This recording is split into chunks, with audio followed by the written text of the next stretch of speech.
السلام عليكم، ازيكم حبايب قلبي؟ عاملين ايه؟ اتمنى يا رب تكونوا بالف خير. النهارده رجعت لكم بوصفه جديده من مطبخ ام احمد. هنعمل فيها طواجن المكرونه بالسجق زي اللي انت بتشتريها من المحلات بالظبط واطعم بكتير. تابع معايا الفيديو للاخر، هقولك على خطوات كتير جدا هتخليها تطلع معاكي ناجحه بنسبه 100%، وبالعكس هتكون طعمها احلى بكتير من اللي انت بتشتريها جاهزه. فمبدئيا لو انت اول مره تشوفيني يا ريت تشتركي في القناه وتفعلي الجرس عشان خاطر يوصل لكم كل جديد.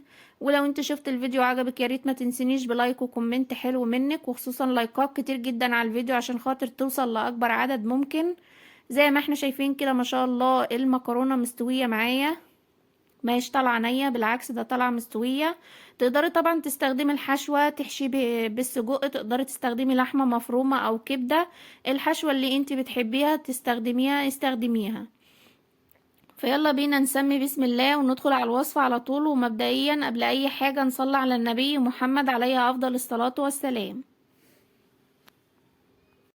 والحشوة هنا عبارة عن نص كيلو من السجق، معلقة توم مفرومة ناعم، بصل مفروم، طماطم مضروبة في الخلاط، انا عايزة الطماطم تكون ناعمة ما تكونش خشنة. فلفل اخضر تقدري طبعا تستخدميه حامي، انا استخدمته هنا في الوصفة بارد. لو انت بتحبي السبايسي تقدري تستخدميه حامي. وزي ما قلت لكم تقدري تستخدمي شرايح من الكبدة او صدور الفراخ، او تقدري تستخدمي اللحمة المفرومة. اي حشوة انت بتحبي تستخدميها ممكن تنفع معاكي في الوصفة دي، مش هتقول لا. هجيب كده حلة على النار واحط فيها المادة الدهنية واضيف لها الثوم المفروم بالشكل ده. وبعد كده بنزل عليها بالصلصة المضروبة في الخلاط او الطماطم المضروبة في الخلاط. اتبلها بحوالي مكعبين 2 ماجي، نص معلقة صغيرة من الفلفل، ونص معلقة صغيرة من الكمون، نص معلقة صغيرة من الملح، حوالي معلقة صغيرة من السكر، وده عشان خاطر يعادل الحموضة بتاعة الطماطم. اديها تقليبة كده وبعد كده اغطيها حوالي 5 دقايق تغلي معايا، حوالي 5 دقايق. انا مش عايزة الصلصة تكون تقيلة، انا عايزاها في الوصفة تكون خفيفة. بعد كده هشتغل في الحشوة معاكم. جبت الوok سخنته كويس جدا بالشكل ده، وهحط فيه حوالي 3 معالق صغيرين من الزيت، لان احنا عارفين ان السجق بيكون فيه دهون، فلما تيجي تحطيه على النار هينزل المادة الدهنية بتاعته. فمش هكتر الزيت في الوصفة عشان خاطر الوصفة ما تكونش دسمة او سمينة معانا.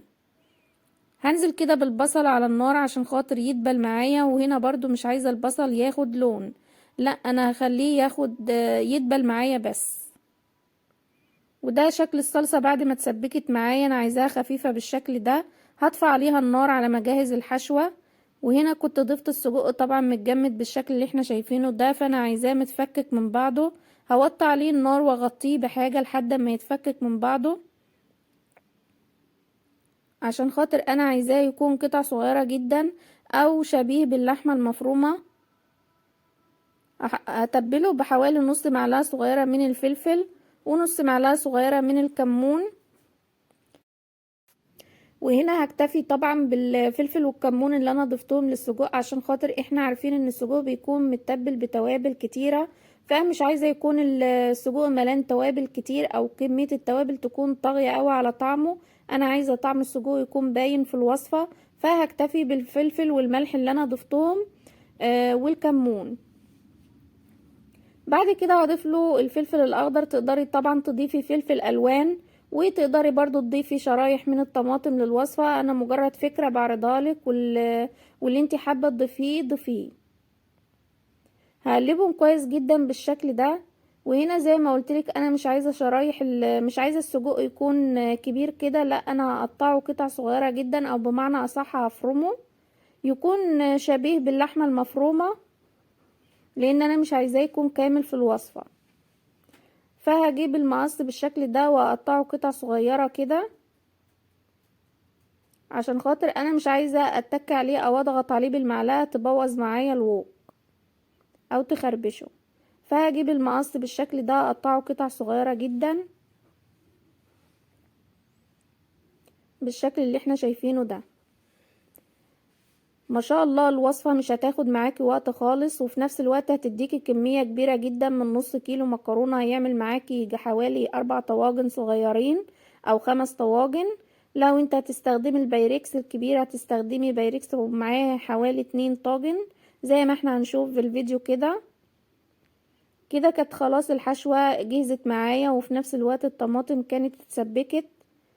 هحط مادة دهنية كده في البايركس اللي هحط فيه المكرونة بالشكل ده، وده خطوة مهمة جدا عشان خاطر الحشوة ما تلزقش معاكي في البايركس او في الطواجن والوصفة تبوظ منك. فلازم تدهني الطواجن او البايركس اللي انت هتشتغلي فيه بالمادة الدهنية بالشكل ده. وصفة جميلة جدا ولذيذة، كل اولادنا بيحبوا ان هم يشتروها من بره، بتكون مكلفة جدا. لا انت من نص كيلو سجق ونص كيلو مكرونة هتجيبيه وهتعمليه في البيت، مش هياخد معاكي وقت، وفي نفس الوقت هيكون طعمه حلو جدا وهيرمي معاكي كمية كبيرة جدا، عكس ما اروح اشتريه من بره ومش ضامنة نظافة المكان في الوقت الصعب اللي احنا فيه ده. فحاولي كده تجيبي كل حاجة وتعمليها في البيت تكون احسن ليكي وفي نفس الوقت صحية جدا لولادنا. هبتدي احط الحشوة بالشكل ده قبل المكرونة، عشان خاطر لما تيجي تقلبي الطاجن او البايركس بالشكل ده فتبقى معاكي نفس الشكل او نفس النتيجة اللي انت بتشوفيها برا، او نفس شكل الطاجن اللي انت بتشتريه من برا. فاحط الحشوة كده الاول وبعد كده انزل عليها بالمكرونة، والمكرونة هنا انا استخدمتها نية ما كانتش مسلوقة. بعد كده اضيف لها الصلصة بالشكل ده، والصلصة هنا طبعا انا عايزاها خفيفة، ولو هي خفيفة اكتر من كده يفضل كمان بالشكل اللي احنا شايفينه ده. بعد كده هجهز معاكي الطواجن الصغيرة دي، واحلى طعم انت ممكن تاكليه في الطواجن الفخار دي، سبحان الله بتديها نفس وطعم حلو قوي. هوزع الحشو عليهم بالشكل ده. بعد كده انا استخدمت في البايركس الاولاني كنت استخدمت مكرونة قلم، اما في الطواجن انا استخدمت مكرونة خواتم اللي هي بتكون واسعة دي. تقدري طبعا تنوعي في اشكال المكرونة براحتك، ما تقفيش على شكل معين.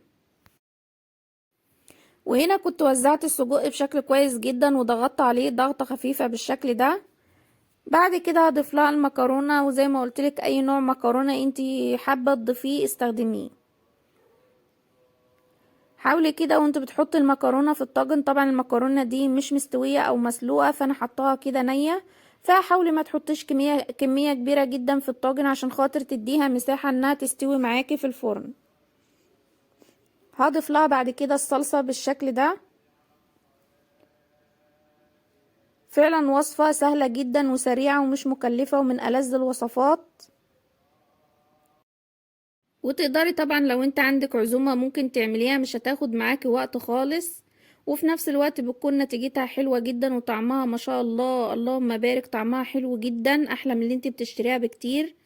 ولو انت مثلا رايحة الشغل ومحتارة تاخدي ايه معاكي ممكن برضو تعمليها كده وتاخديها معاكي في الشغل، او برضو ممكن تديها لولادك في اللانش بوكس في المدارس. حاولي تنوعي لهم كده في اكلات تكون مغذية ليهم.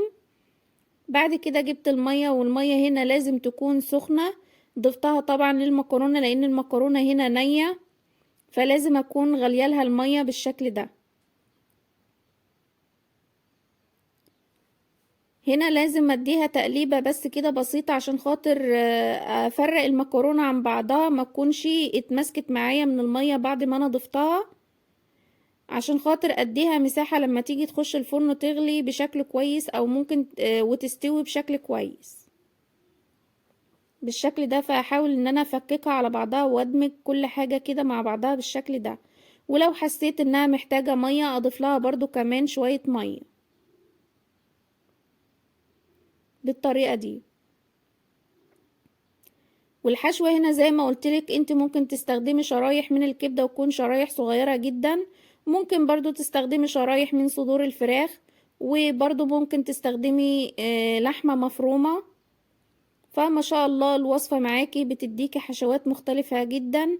انت اي حشوة انت بتفضليها او بتحبيها ممكن تستخدميها، ما تقفيش على حشوة معينة. هقلبها بالشكل ده ما شاء الله ما شاء الله من قبل ما تخش الفرن، وهي ما شاء الله اللهم بارك ريحتها حلوة جدا، والنتيجة بتاعتها كانت في الاخر ما شاء الله برضو مرضية وحلوة. اتمنى لو انتي اول مرة تتابعيني ياريت تشتركي في القناة وتفعلي الجرس عشان خاطر يوصلكوا كل جديد، ولو انتي شفت الفيديو عجبك ياريت ما تنسينيش بلايك وكومنت حلو مني.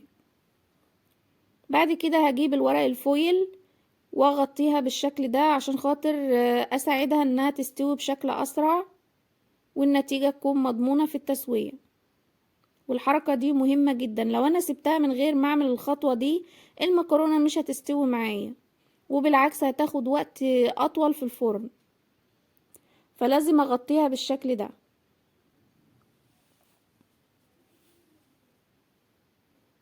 يا ريت لايكات كتير جدا جدا على الفيديو عشان خاطر الكل يستفيد. احنا زي ما عودتكم عايشين بنفيد ونستفيد من بعض.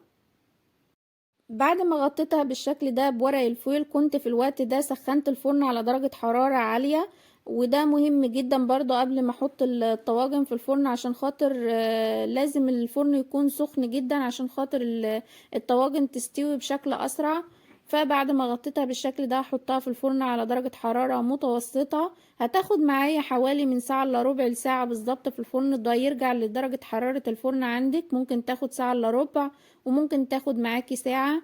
انا هنا في الفرن كان اخدت معايا ساعة الا ربع. هتيجي انت عند وقت ساعة الا ربع بالظبط هتختبريها، لو المكرونة ما استوتش هتغطيها برضو بورق الفويل وتسيبيها تكمل تسويتها في الفرن، هتطلع معاكي بالشكل ده. اللهم بارك، النتيجة ما شاء الله مرضية جدا.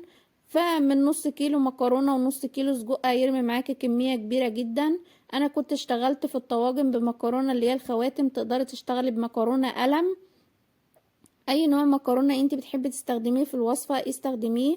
ما شاء الله ريحتها جميله جدا وطعمها فوق الرائع. اتمنى فعلا منك ان انت تجربيها. لو انا كنت عملت الطواجن كلها من غير ما اعمل البايركس كانت رمت معايا حوالي 6 طواجن صغيرين، لكن البايركس ما شاء الله كبير اخد معايا كميه كبيره. فيلا قومي اشتغلي في الوصفه، ما شاء الله مش هتاخد منك وقت ومش مكلفه. وزي ما عودتكم السلام حسن الختام، والسلام عليكم ورحمه الله وبركاته.